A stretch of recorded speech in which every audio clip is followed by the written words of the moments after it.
कहानी मोहजाल। सुना तुमने? टोनी की दूसरी बेटी हुई है।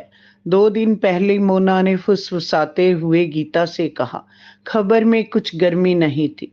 मोना की इस रिपोर्ट पर गीता ने कुछ खास रुचि ना दिखाते हुए अच्छा कहा और काम पर लग गई। इस खबर से जैसे उसे एनर्जी ना मिली हो, वरना वह आटे से सने हाथ लेकर भी सासू माँ को किसी के यहाँ बेटा होने की खबर देने अंदर दौड़ जाती। उसे बेटियां कम प्यारी ना थी, मगर मन के किसी कोने में लगता था बेटा होना अनिवार्य है। ईश्वर ने उसे बेटे और बेटी दोनों का सुख दिया था। उसने दोनों की परवरिश एक समान की। बेटी की शादी एक अच्छे और आधुनिक परिवार में हो गई। नानी बनने वाली हूँ सुनकर वह बहुत खुश थी।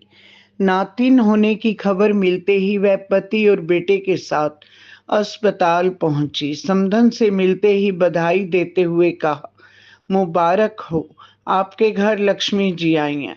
समधन जी ने शिष्टाचार वश मुस्कुरा दिया। एहसास हो रहा था उन्हें पोते की तमन्ना थी। बेटी की आंखें सवाल कर रही थी, माँ, बेटी हो या बेटा, पैदा करने की पीड़ा तो बराबर होती है।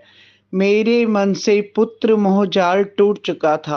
3 साल बाद जब फिर से बेटी की मां बनने की खबर मिली तो खुशी कम थी, टेंशन ज्यादा। नाती होने के लिए मनोतियां मनाती फिरती, जैसे उसका होना ही मेरी बेटी के सुखी जीवन की गारंटी हो। समय आने पर नाती के जन्म के बाद समधन ने चहकते हुए फोन किया, मुबारक हो बहन जी, आप फिर से नानी बन गई हैं। वक्त बीता, घर पर पढ़ी लिखी संस्कारी बहू आ गई।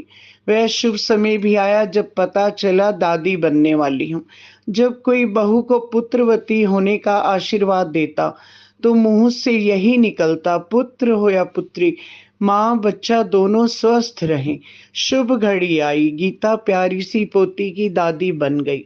पहला फोन उसने अपनी समधन को किया, मुबारक हो बहन जी, आप नानी बन गई हैं।